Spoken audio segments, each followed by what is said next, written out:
ಎಲ್ಲ ಸ್ಪರ್ಧಾ ಮಿತ್ರರಿಗೆ ನಮಸ್ಕಾರ.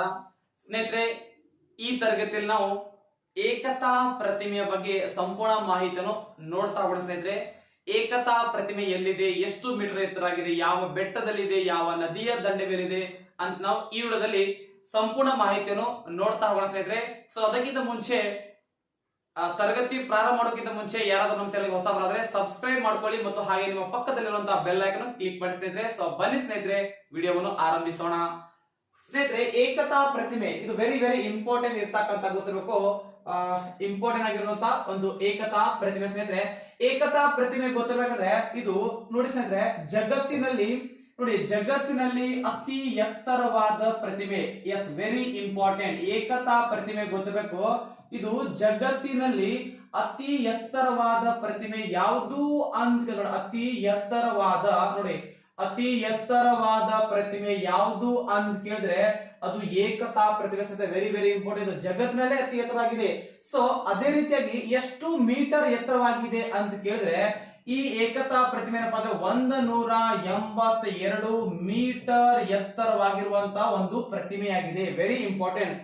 ಸ್ನೇಹಿತರೆ, ಜಗತ್ತಿನಲ್ಲಿ ಅತಿ ಎತ್ತರವಾದ ಪ್ರತಿಮೆ ಏಕತಾ ಪ್ರತಿಮೆ ಅಥವಾ ಅದಕ್ಕೆ ಸ್ಟ್ಯಾಚ್ಯೂ ಆಫ್ ಯೂನಿಟಿ ಕೂಡ ಕರೆಯುತ್ತಾರೆ. ಹಾಗಾದ್ರೆ ಈ ಪ್ರತಿಮೆ 182 ಮೀಟರ್ ಎತ್ತರ ಮಾಡಲಾಗಿದೆ. ಕಾರಣ ಏನು? ಯಾಕೆ ಈ 180 ಮಾಡಬಹುದಿತ್ತು ಅಥವಾ 185 ಮಾಡಬಹುದಿತ್ತು, ಆದ್ರೆ 182 ನ ಯಾಕೆ ಮಾಡಲ್ಲ ಅಂತ ಕೇಳ್ರಿ. ಸ್ನೇಹಿತರೆ, ಈ ಪ್ರತಿಮೆ ಏನಪ್ಪಾ ಅಂದ್ರೆ ಗುಜರಾತ್ ರಾಜ್ಯದಲ್ಲಿ ಕಂಡು ಬರ್ತಕ್ಕಂಥದ್ದು. ನೋಡಿ, ಏಕತಾ ಪ್ರತಿಮೆ ಭಾರತ ದೇಶದ ಗುಜರಾತ್ ರಾಜ್ಯದ ಅಹಮದಾಬಾದ್ ಜಿಲ್ಲೆಯ ಖೇವಾಡಿಯಾ ಎಂಬ ಗ್ರಾಮದಲ್ಲಿ ಕಂಡು ಬರ್ತಕ್ಕಂಥದ್ದು. ಖೇವಾಡಿಯಾ ಇದು ವೆರಿ ಇಂಪಾರ್ಟೆಂಟ್. ಖೇವಾಡಿಯಾ ಎಂಬುದು ತುಂಬಾ ಇಂಪಾರ್ಟೆಂಟ್ ಆಗಿರುವಂತ ಗೊತ್ತಿರಬೇಕು. ಅದು ಒಂದು ಗ್ರಾಮ. ಸೊ ನೋಡಿ, 182 ಮೀಟರ್ ಎತ್ತರವಾಗಿದೆ. ಯಾಕೆ ಅಂತಂದ್ರೆ ಸ್ನೇಹಿತರೆ, ಗುಜರಾತ್ ರಾಜ್ಯದ ವಿಧಾನಸಭೆ ನೋಡಿ, ಗುಜರಾತ್ ರಾಜ್ಯದ ವಿಧಾನಸಭೆಯ ಸದಸ್ಯರ ಸಂಖ್ಯೆ ಎಷ್ಟು ಆಗಿದೆ ಅಂತಂದ್ರೆ ಅದು 182 ಆಗಿದ್ದ ಕಾರಣ ಈ ಪ್ರತಿಮೆ ಮೀಟರ್ ಏನಪ್ಪಾ ಅಂದ್ರೆ 182 ಮೀಟರ್ ಎತ್ತರ ಮಾಡಲಾಗಿದೆ. ಇದು ವೆರಿ ಇಂಪಾರ್ಟೆಂಟ್. ಹೇಳಿ ಸರ್, 182 ಮೀಟರ್ ಯಾಕೆ ಎತ್ತರ ಅಂತಂದ್ರೆ ಗುಜರಾತ್ ರಾಜ್ಯದ ವಿಧಾನಸಭೆಯ ಸದಸ್ಯರ ಸಂಖ್ಯೆ 182 ಆಗಿದ್ದಕ್ಕೋಸ್ಕರ ಈ ಪ್ರತಿಮೆಯ ಏನಪ್ಪಾ ಅಂದ್ರೆ ಎತ್ತರ 182 ಮೀಟರ್ ಎತ್ತರ ಮಾಡಲಾಗಿದೆ. ಸೊ ಇದು ವೆರಿ ಇಂಪಾರ್ಟೆಂಟ್ ಇರ್ತಕ್ಕಂಥದ್ದು ಒಂದು ಮಾಹಿತಿ ನೋಡಿ. ಸೊ ಅದೇ ರೀತಿಯಾಗಿ ಸ್ನೇಹಿತರೆ, ಎಸ್, ಈ ಏಕತಾ ಪ್ರತಿಮೆ ವೆರಿ ಇಂಪಾರ್ಟೆಂಟ್ ಗೊತ್ತಿರಬೇಕು. ಇದು ಯಾವ ನದಿಯ ದಂಡೆ ಮೇಲೆ? ಇದು ಲಾಸ್ಟ್ ಪ್ರಶ್ನೆ ಆಗಿತ್ತು. ಎಸ್, ಏನಪ್ಪಾ ಅಂದ್ರೆ ಇದು ನರ್ಮದಾ ನದಿ. ನೋಡಿ, ಇದು ವೆರಿ ಇಂಪಾರ್ಟೆಂಟ್ ಗೊತ್ತು ನೋಡ್ರಿ. ನರ್ಮದಾ ನದಿಯ ಎಡಬದಿ ಇದು ತುಂಬಾ ಇಂಪಾರ್ಟೆಂಟ್. ನೋಡಿ, ನರ್ಮದಾ ನದಿಯ ಎಡಬದಿಯಲ್ಲಿ ಕಂಡು ಬರ್ತಕ್ಕಂಥದ್ದು ಯಾವ ಪ್ರತಿಮೆ ಅಂದ್ರೆ ಎಸ್, ಏಕತಾ ಪ್ರತಿಮೆ. ಸ್ನೇಹಿತರೆ, ಸೊ ಈ ಏಕತಾ ಪ್ರತಿಮೆ ಏನಪ್ಪಾ ಅಂದ್ರೆ ವೆರಿ ಇಂಪಾರ್ಟೆಂಟ್ ಗೊತ್ತು ಕೇಳಿ. ಎಸ್, ನರ್ಮದಾ ನದಿಯ ಎಡ ದಂಡೆ ಮೇಲೆ ಇರುವಂತ ಏಕತಾ ಪ್ರತಿಮೆ ಗೊತ್ತಿರಬೇಕು. ಇದು ಏನಪ್ಪಾ ಅಂದ್ರೆ ವೆರಿ ಇಂಪಾರ್ಟೆಂಟ್. ಇದು ಸಾಧು ಬೆಟ್ಟ. ಎಸ್, ಇದು ಗೊತ್ತಿರಬೇಕು. ಸಾಧು ಬೆಟ್ಟದಲ್ಲಿ ಇರ್ತಕ್ಕಂತ ಒಂದು ಪ್ರತಿಮೆ. ನೋಡಿ ಸ್ನೇಹಿತರೆ, ನರ್ಮದಾ ನದಿಯ ಎಡಬದಿ ಇರ್ತಕ್ಕಂತ ಒಂದು ಏಕತಾ ಪ್ರತಿಮೆ ಗೊತ್ತಿರಬೇಕು. ಇದು ಯಾವ ಬೆಟ್ಟದಲ್ಲಿ ಇದೆ ಅಂತ ಹೇಳಿದ್ರೆ ಸಾಧು ಬೆಟ್ಟದಲ್ಲಿ ಇರ್ತಕ್ಕಂತ ಒಂದು ಪ್ರತಿಮೆ. ಸೊ ಅದೇ ರೀತಿ ಏನಪ್ಪಾ ಅಂದ್ರೆ ಯಾವ ಸರೋವರ ಕೇಳಿದ್ರೆ ಸರ್ದಾರ್ ಸರೋವರ. ಇದು ಕೂಡ ತುಂಬಾ ಇಂಪಾರ್ಟೆಂಟ್. ಎಸ್, ಸರ್ದಾರ್ ಸರೋವರ ದಡದ ಮೇಲೆ ಇರ್ತಕ್ಕಂತ ಯಾವ ಪ್ರತಿಮೆ? ಏಕತಾ ಪ್ರತಿಮೆ. ಸೊ ವೆರಿ ಇಂಪಾರ್ಟೆಂಟ್ ಆಗಿರ್ತಕ್ಕಂಥ ಮಾಹಿತಿ ಸ್ನೇಹಿತರೆ. ಸೊ ಅದೇ ರೀತಿಯಾಗಿ ನೋಡಿ ಸ್ನೇಹಿತರೆ, ಈ ಏಕತಾ ಪ್ರತಿಮೆಯ ಶಿಲ್ಪಿ ಯಾರು? ಇದು ಕೂಡ ಇಂಪಾರ್ಟೆಂಟ್. ಯಾಕಂದ್ರೆ ಎಕ್ಸಾಮ್ ದಲ್ಲಿ ಪ್ರಶ್ನೆ ಕೇಳಬಹುದು. ಶಿಲ್ಪಿ ಯಾರು ಅಂತ ಕೇಳಿದ್ರೆ ವೆರಿ ಇಂಪಾರ್ಟೆಂಟ್ ಸರ್. ನೋಡಿ, ಎಸ್, ಏಕತಾ ಪ್ರತಿಮೆಯ ಶಿಲ್ಪಿ ಯಾರು ಅಂತಂದ್ರೆ ಎಸ್, ರಾಮ್ ವಾಂಜೆ ಸುತಾರ್. ಇದು ತುಂಬಾ ಇಂಪಾರ್ಟೆಂಟ್. ರಾಮ್ ವಾಂಜೆ ಸುತಾರ್ ಏನ್ ಗೊತ್ತಿರೋ ಸ್ನೇಹಿತರೆ ವೆರಿ ಇಂಪಾರ್ಟೆಂಟ್. ಇವರು ಏಕತಾ ಪ್ರತಿಮೆಯ ಶಿಲ್ಪಿ. ಯಾರಂದ್ರೆ ರಾಮ್ ವಾಂಜೆ ಸುತಾರ್ ಅವರು ಗೊತ್ತಿರಬೇಕು. ಏಕತಾ ಪ್ರತಿಮೆ ಅಥವಾ ಸ್ಟ್ಯಾಚ್ಯೂ ಆಫ್ ಯೂನಿಟಿ ಈ ಪ್ರತಿಮೆಗೆ ಏನಪ್ಪಾ ಅಂದ್ರೆ ಇವರು ವಿನ್ಯಾಸ ಮಾಡಿದ್ದಾರೆ. ಅದಕ್ಕಾಗಿ ನೋಡಿ, ವಿನ್ಯಾಸ ಮಾಡಿದಕ್ಕೋಸ್ಕರ ಏನಪ್ಪಾ ಅಂದ್ರೆ ಗೊತ್ತಿರಬೇಕು ಸ್ನೇಹಿತರೆ, ಇವರಿಗೆ 2015ರಲ್ಲಿ ರವೀಂದ್ರನಾಥ್ ಟ್ಯಾಗೋರ್ ಪ್ರಶಸ್ತಿ ನೀಡಿ ಗೌರವಿಸಲಾಯಿತು. ಯಾವಾಗ? 2015ರಲ್ಲಿ. ಎಸ್, ನೋಡಿ ಸ್ನೇಹಿತರೆ, ರಾಮ್ ವಾಂಜೆ ಸುತಾರ್ ಅವರು ಸುಮಾರು 8,000ಕ್ಕಿಂತ ಅಧಿಕ ಸಣ್ಣ ಪುಟ್ಟ ಹಿಡ್ಕೊಂಡು ಸುಮಾರು 8,000ಕ್ಕಿಂತ ಅಧಿಕ ಪ್ರತಿಮೆ ತಯಾರು ಮಾಡಿದಗೋಸ್ಕರ ಇವರಿಗೆ ಏನಪ್ಪಾ ಅಂದ್ರೆ 2015ರಲ್ಲಿ ಇವರಿಗೆ ಯಾವುದು ಪ್ರಶಸ್ತಿ ಗೊತ್ತಿರಬೇಕಂದ್ರೆ ಎಸ್ ರವೀಂದ್ರನಾಥ ಟ್ಯಾಗೋರ್ ಪ್ರಶಸ್ತಿ ನೀಡಿ ಗೌರವಿಸಲಾಯಿತು ಸ್ನೇಹಿತರೆ. ಸೊ ಇವರ ಮೂಲತಃ ಯಾವ ರಾಜ್ಯಕ್ಕೆ ಸಂಬಂಧಪಟ್ಟ ಗೊತ್ತಿರಬೇಕು? ಮಹಾರಾಷ್ಟ್ರ. ರಾಮ್ ವಾಂಜೆ ಸುತಾರ್ ಅವರ ಮೂಲತಃ ರಾಷ್ಟ್ರ ಯಾವುದು ಕೇಳಿದ್ರೆ ಸ್ನೇಹಿತರೆ ಅದು ಮಹಾರಾಷ್ಟ್ರ ರಾಜ್ಯಕ್ಕೆ ಸಂಬಂಧಪಟ್ಟ ಗೊತ್ತಿರಬೇಕು ಒಬ್ಬ ವ್ಯಕ್ತಿಯಾಗಿದ್ದಾರೆ ಶಿಲ್ಪಿ. ಸೊ ಸ್ನೇಹಿತರೆ ಇನ್ನೊಂದು ಕೇಳಿ, ಎಸ್ ರಾಮ್ ವಾಂಜೆ ಸುತಾರ್ ಏನಪ್ಪ ಶಿಲ್ಪಿ ಆಗಿದ್ರೆ ಈ ಪ್ರತಿಮೆಗೆ ಏನಪ್ಪಾ ಅಂದ್ರೆ ವೆರಿ ಇಂಪಾರ್ಟೆಂಟ್ 2018 ನೋಡಿ 2018 ಅಕ್ಟೋಬರ್ ಏನಪ್ಪಾ ಅಂದ್ರೆ ಅಕ್ಟೋಬರ್ 31ರಂದು ಈ ಪ್ರತಿಮೆಯನ್ನು ಉದ್ಘಾಟನೆ ಮಾಡಿದವರು ಯಾರು ಅಂತ ಕೇಳಿದ್ರೆ ನೋಡಿ ಎಸ್ ಅಕ್ಟೋಬರ್ 31ರಂದು ಈ ಪ್ರತಿಮೆಗೆ ಎಸ್ ಉದ್ಘಾಟನೆ ಮಾಡಿದ ವ್ಯಕ್ತಿ ಯಾರು ಅಂತ ಕೇಳಿದ್ರೆ ವೆರಿ ವೆರಿ ಇಂಪಾರ್ಟೆಂಟ್ ಕೇಳಿ 31 ಎಸ್ ನೋಡಿ ಸ್ನೇಹಿತರೆ ಇಲ್ಲಿ ಗೊತ್ತಿರಬೇಕು ನೋಡ್ರಿ ಅಕ್ಟೋಬರ್ 31ರಂದು ಈ ಪ್ರತಿಮೆಗೆ ಯಾರು ಉದ್ಘಾಟನೆ ಮಾಡ್ತಾರ ಅಂತ ಕೇಳಿದ್ರೆ ಎಸ್ ನೋಡಿ ನರೇಂದ್ರ ಮೋದಿ ಏನಪ್ಪಾ ಅಂತ ಗೊತ್ತಿರಬೇಕು 2018 ಅಕ್ಟೋಬರ್ 31ರಂದು ಸರ್ದಾರ್ ವಲ್ಲಭಾಯ್ ಪಟೇಲ್ ಅವರ 143ನೇ ಜಯಂತಿಯಾಗಿ ಉದ್ಘಾಟನೆ ಮಾಡಿದವರು ಯಾರು ಕೇಳಿದ್ರೆ ನರೇಂದ್ರ ಮೋದಿ.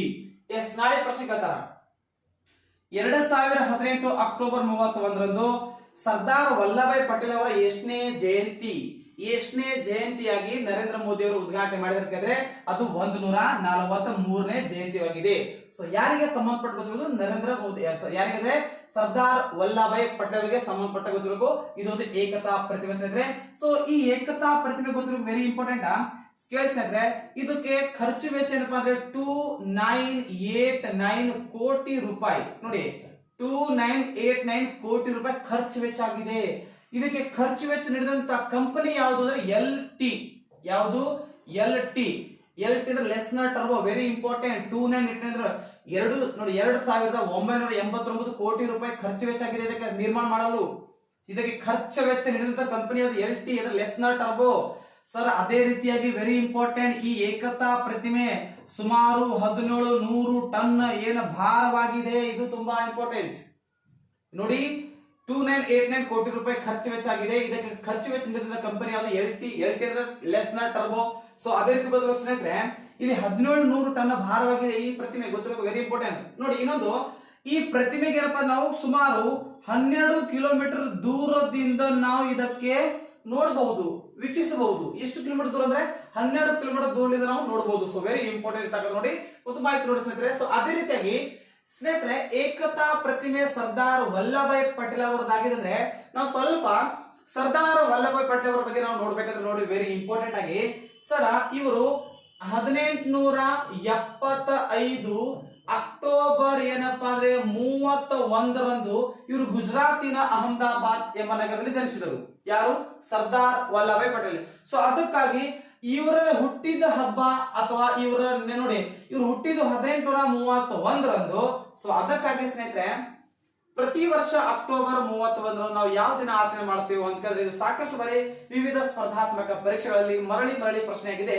ಸರ್ ಯಾವುದು ಅಂತ ಕೇಳಿದ್ರೆ ರಾಷ್ಟ್ರೀಯ ಏಕತಾ ದಿನ.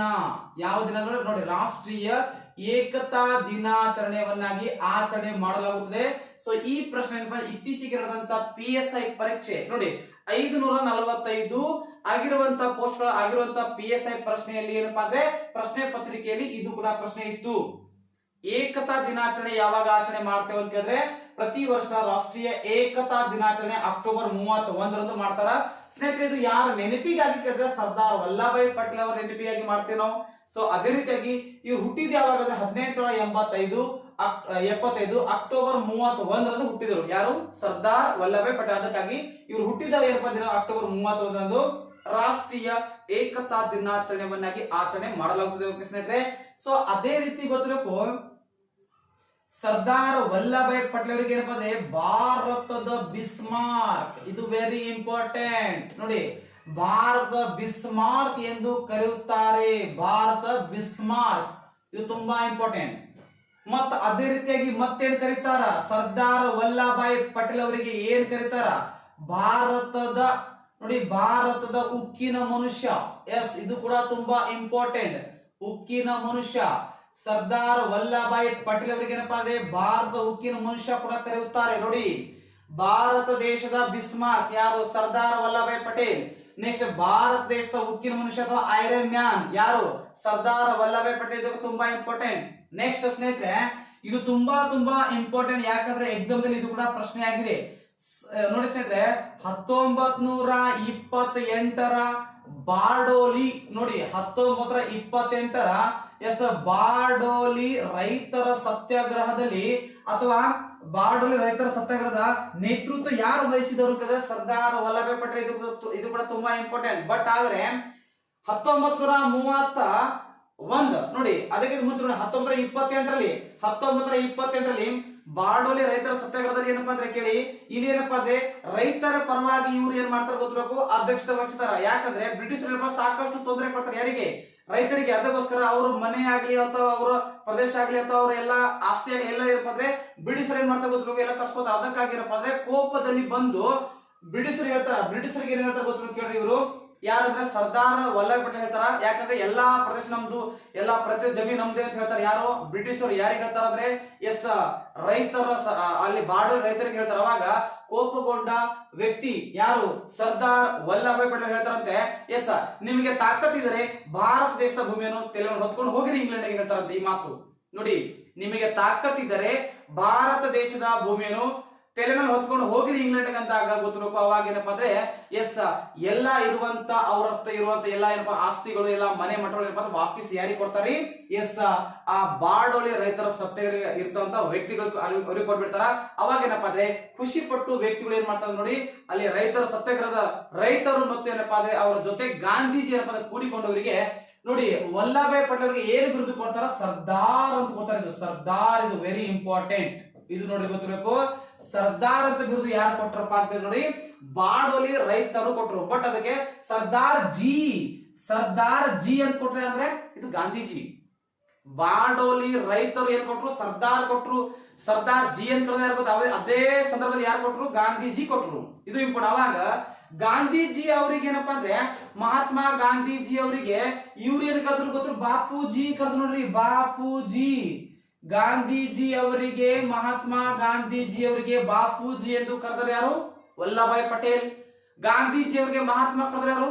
ರವೀಂದ್ರನಾಥ್ ಟ್ಯಾಗೂರ್. ಗಾಂಧೀಜಿ ಅವರಿಗೆ ಗಾಂಧೀಜಿಗೆ ರಾಷ್ಟ್ರಪಿತ ಕರೆದರು ಯಾರು? ನೇತಾಜಿ ಸುಭಾಷ್ ಚಂದ್ರ ಬೋಸ್. ಸುಭಾಷ್ ಚಂದ್ರ ಬೋಸ್ ಅವರಿಗೆ ನೇತಾಜಿ ಕರೆದರು ಯಾರು? ಗಾಂಧೀಜಿ. ಹಾಗಾದ್ರೆ ರವೀಂದ್ರನಾಥ್ ಟ್ಯಾಗೂರ್ ಅವರಿಗೆ ಏನಪ್ಪಾ ಅಂದ್ರೆ ಗುರುದೇವ್ ಕರೆದ ಯಾರು? ಮಹಾತ್ಮ ಗಾಂಧೀಜಿ.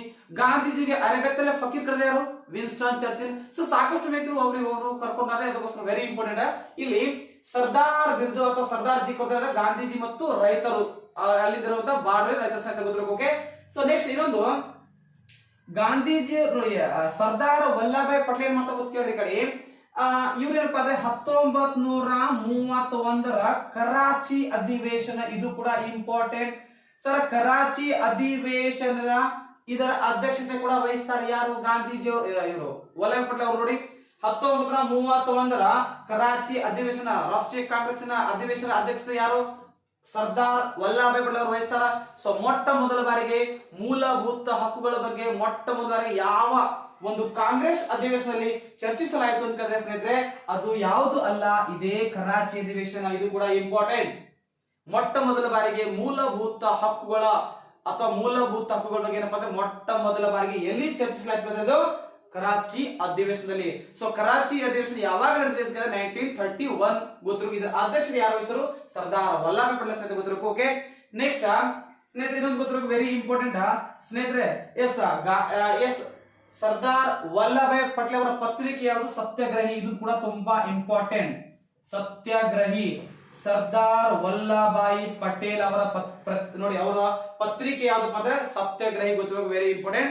ನೆಕ್ಸ್ಟ್ ಸರ್ದಾರ್ ವಲ್ಲಭಾಯ್ ಪಟೇಲ್ ಅವರ ಪೊಲೀಸ್ ಅಕಾಡೆಮಿ ಎಲ್ಲಿದೆ ಅಂತಂದ್ರೆ ಹೈದರಾಬಾದ್ ಅಲ್ಲಿ ಕಂಡು ಬರ್ತಕ್ಕಂಥದ್ದು. ಇದು ಕೂಡ ತುಂಬಾ ಇಂಪಾರ್ಟೆಂಟ್. ನೋಡಿ ಸರ್ದಾರ್ ವಲ್ಲಭಾಯ್ ಪಟೇಲ್ ಅವರ ಪೊಲೀಸ್ ಅಕಾಡೆಮಿ ಎಲ್ಲಿದೆ ಅಂತಂದ್ರೆ ಹೈದರಾಬಾದ್ ಅಲ್ಲಿ ಕಂಡು ಬರ್ತಕ್ಕಂಥ ಸ್ನೇಹಿತರೆ.